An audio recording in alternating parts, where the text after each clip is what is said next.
Rebuilding the sportsbook. UX and product innovation at the crossroads of esports and traditional betting.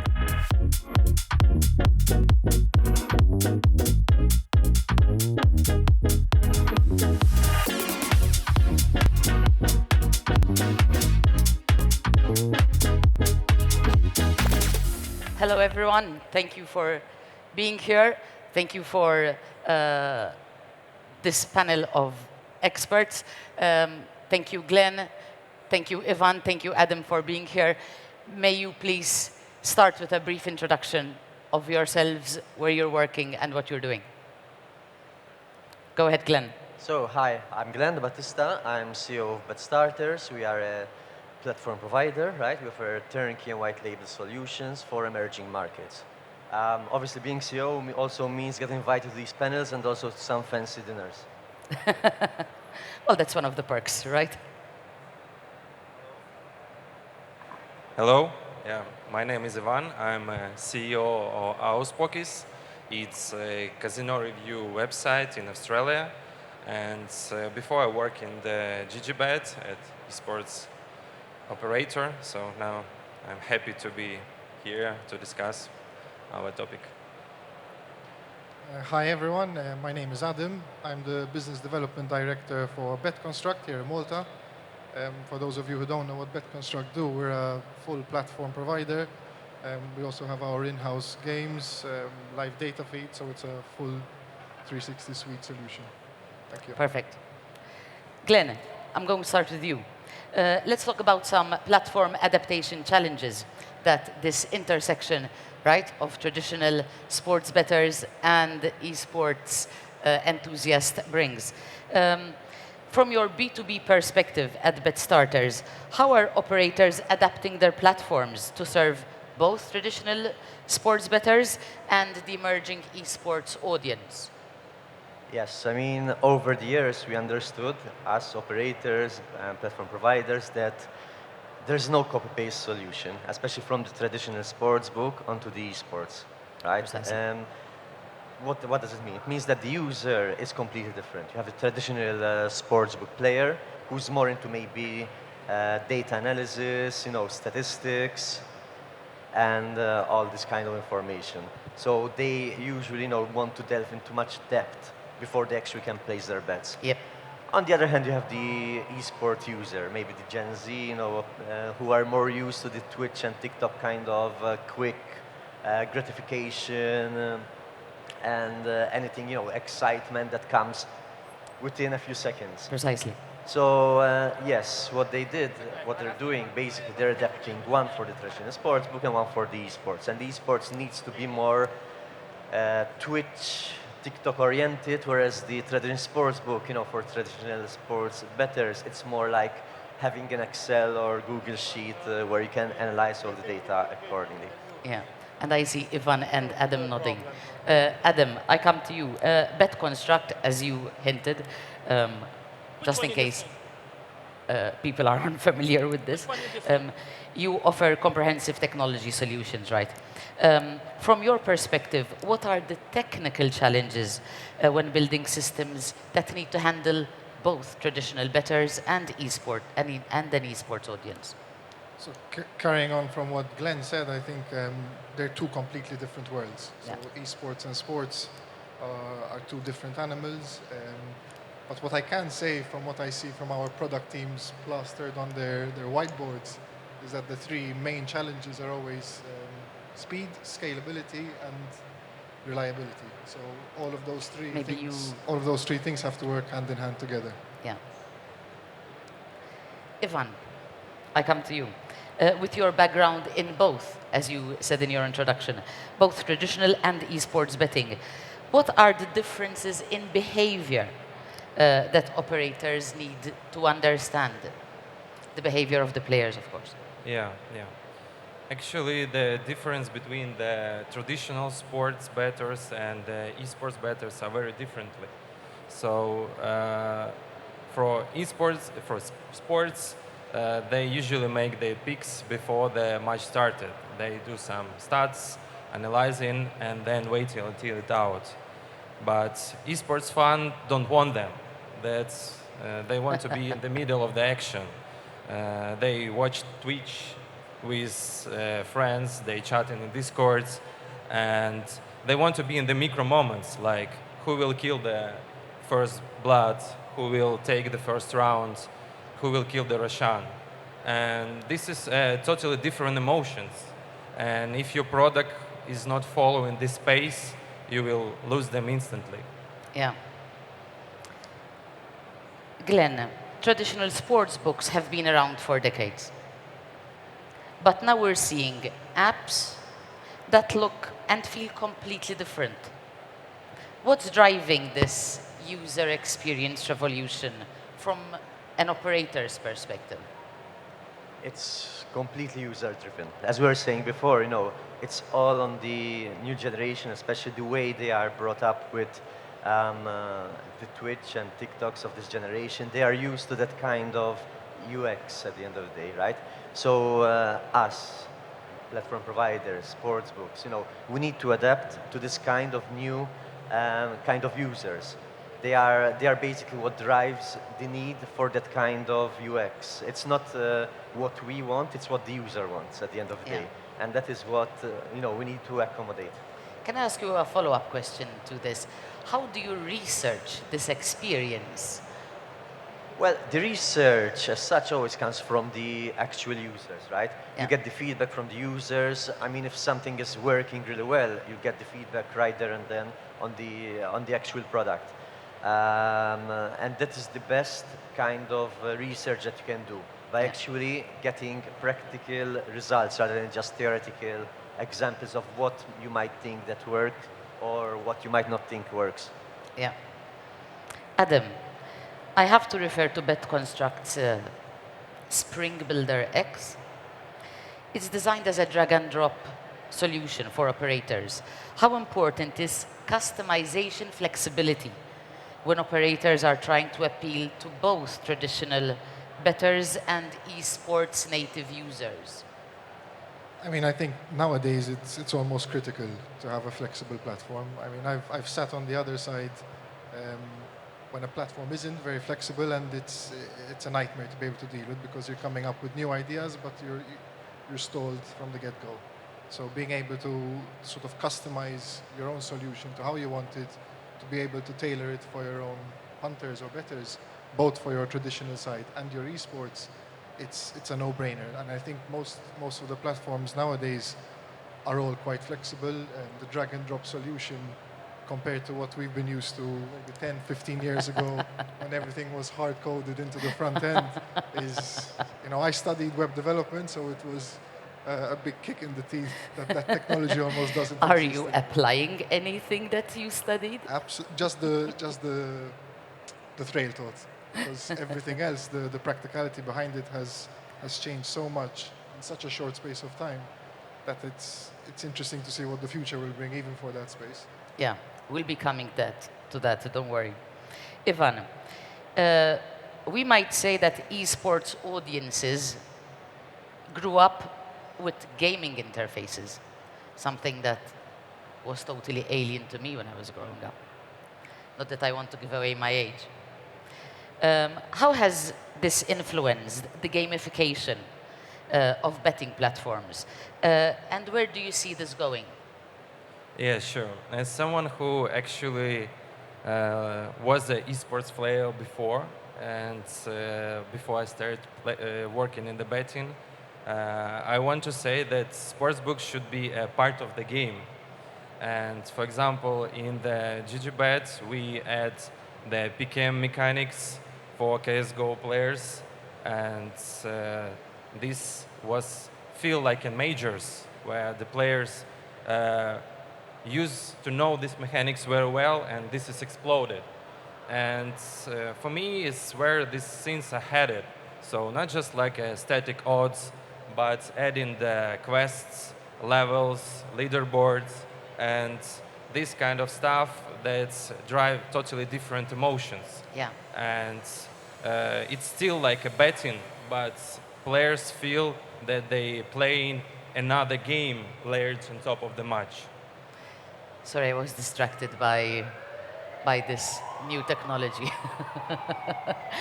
Ivan, let me just stick with you for a second. We're talking about this gamification. Do you see more interest? Are there any gender differences? Do you see more females, more males attracted to this sort of gamification?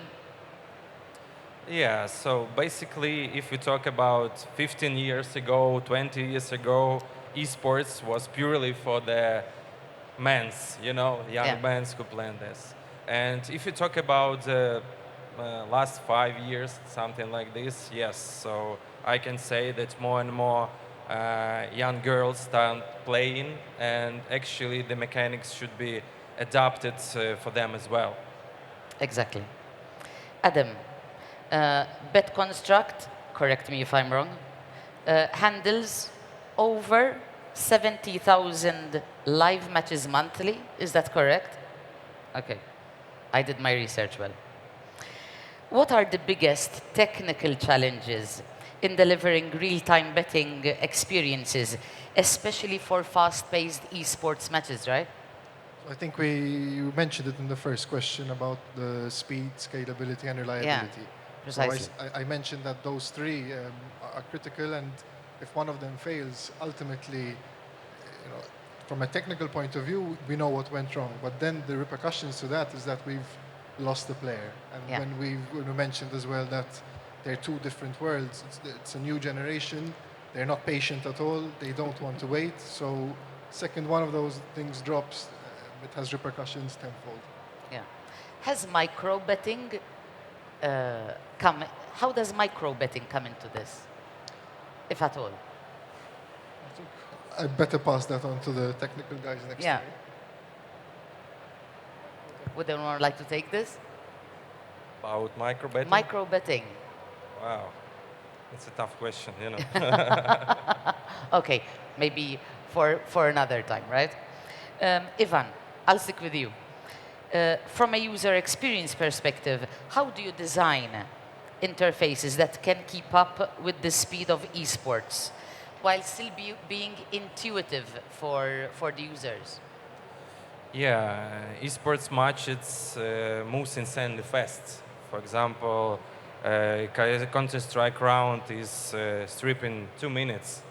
And the main problem that I observe as a player before and now, that's one of the issue is the streaming delay.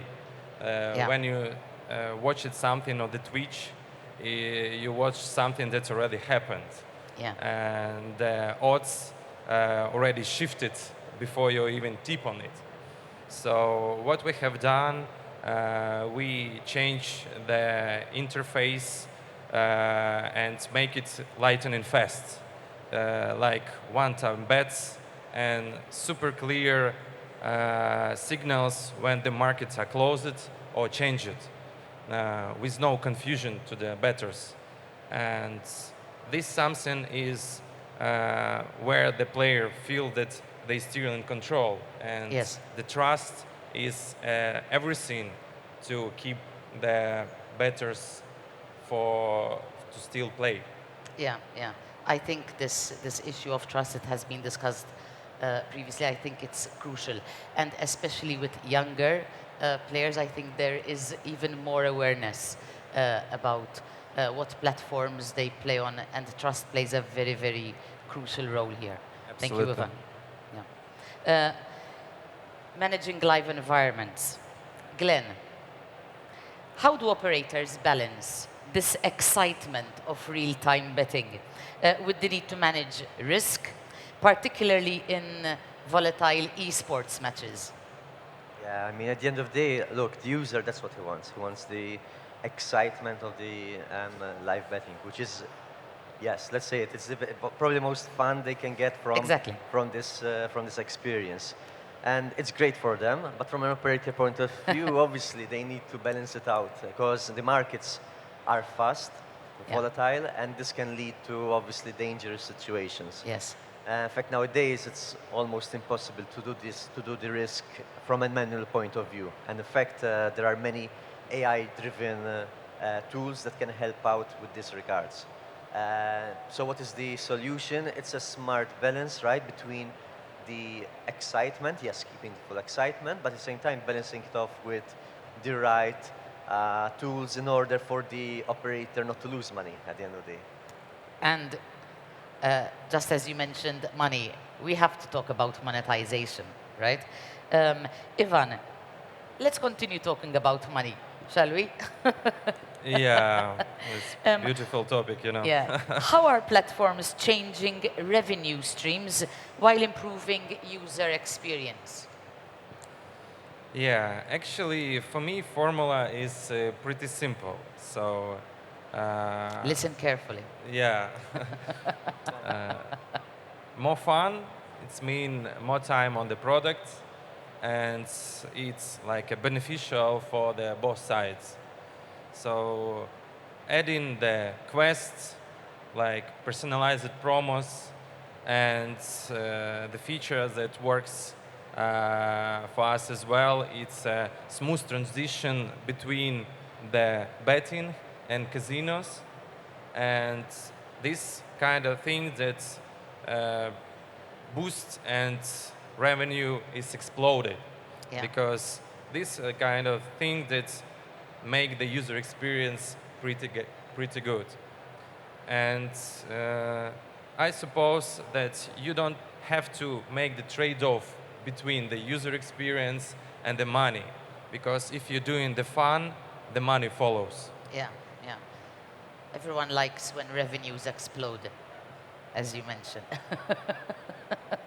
I like the smiles that that brings.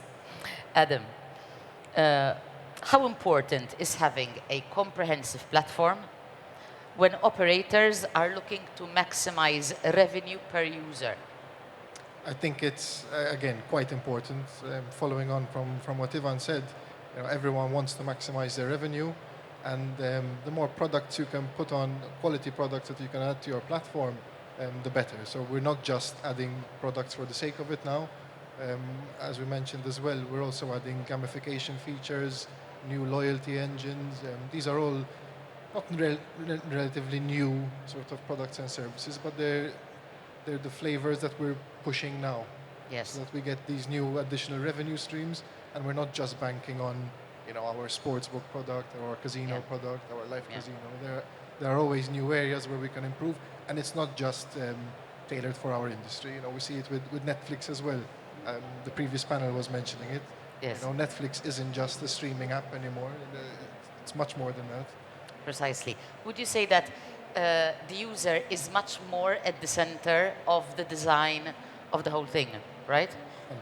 100%. Yeah. The user, the operators, and because ultimately these are our partners, so we want to give them as much of a complete solution as possible. In our case, it makes it a bit easier to get your foot into the door with new operators by having different products to sell them and not just, you know, the complete platform. So it's becoming more and more critical. Yeah, precisely. Let's talk a bit about the future outlook. Looking ahead, let's say 12 to 18 months, what's the one innovation and one trend that you believe will mostly impact how users interact with betting platforms? I would like you all to give me your take. Glenn first, Adam, and then Ivan. I definitely believe that it's all about the convergence of the content and sports betting, in the sense that nowadays users, right, they don't want to jump from one app to another. They want to have, you know, the streaming, social features, betting all in one place. So it's as if we're building an ecosystem, right, where you can have everything that the user wants in one place. I think those operators who are smart enough, fast enough, and reliable enough to deliver this kind of product will be the ones a step ahead of the competitors in about 18 months' time, like you said. Yeah, I like this concept of building an ecosystem, right? And it also sounds like something that would be more sustainable in the long run. Yeah. Adam? I'm going to steal something from the previous panel again. And it's something I obviously believe in. And It's very nice to... Yes, I was actually following. Yeah, exactly. I think it's, again, to sound a bit boring, but it's going to be AI. Yeah. the hyper-personalisation behind AI. Before we target different segments like male, females, age groups, but now it's you're almost targeting certain individuals based on their preferences, based on Micro-personalization. So Incredible. that's what I think, and we're just scratching the surface with Yeah. it. So we mentioned the loyalty engines, the gamification. It's still the very, very beginning, I think. Yeah. 12 to 18 months doesn't sound like a long time, right? But They with the fly way by. technology is going, I mean, it's difficult to tell what it's going to look like in 18 months' time. Ivan? Yeah, I also have some chats with my ex-colleagues to know where it's moving in terms of the esports betting and classic bettings. And so what I heard and that I also observed that betting became faster, more and more. So if a few years ago we talk about the players make the bets on the result of the tournament, then it speed up and we talk about the result of the match. Now we talk about the result of the round. Yeah. And this is what changed it. So the players want to be to get the results faster, and we start competing for the player screen time. They sitting in TikToks, they sitting in shorts, and now we should provide them betting experience. They just do it in seconds. And if we not take them attention to us, we then just lose them. So we should provide them experience that they get the results in the moments. Yeah. And this is kind of challenge for the industry, for us, and this is what actually people expect. Yes. Real emotions, real Yeah. thrill from the Yeah. betting. So I suppose this is our future, Glenn? Yeah, further to this, actually, I do believe that, we're becoming less patient as users, everyone, Yes. with this generation and everything. I thought it was just me. I'm glad No. to hear that No, there no, are other in people who are fact- becoming impatient. Exactly. In fact, I think people, they want everything sort of personalized. Yeah. So when you go on a website, on a sportsbook, you want like the sportsbook itself tell you, hey, usually you bet on these things, so go on. I prepared you already what you want to bet on. Yeah. So it's so easy, you don't have to go research and searching for everything that you want to bet on, but you find everything there Exactly. set up for you. Yeah. I do still find this a bit scary, right? Like, if I'm on the Netflix menu, I'm like, how does the TV know what I want to watch, right? And I guess this is where the future is heading. Ivan, Glenn, Adam, I would like to thank you for this very interesting and enlightening discussion. Please, audience, give them a round of applause. Thank you so much Thank you. for being with Thank us. you. Enjoy Thanks the a rest lot. of the conference. Absolutely, absolutely, and thank you to you as well, Shirley.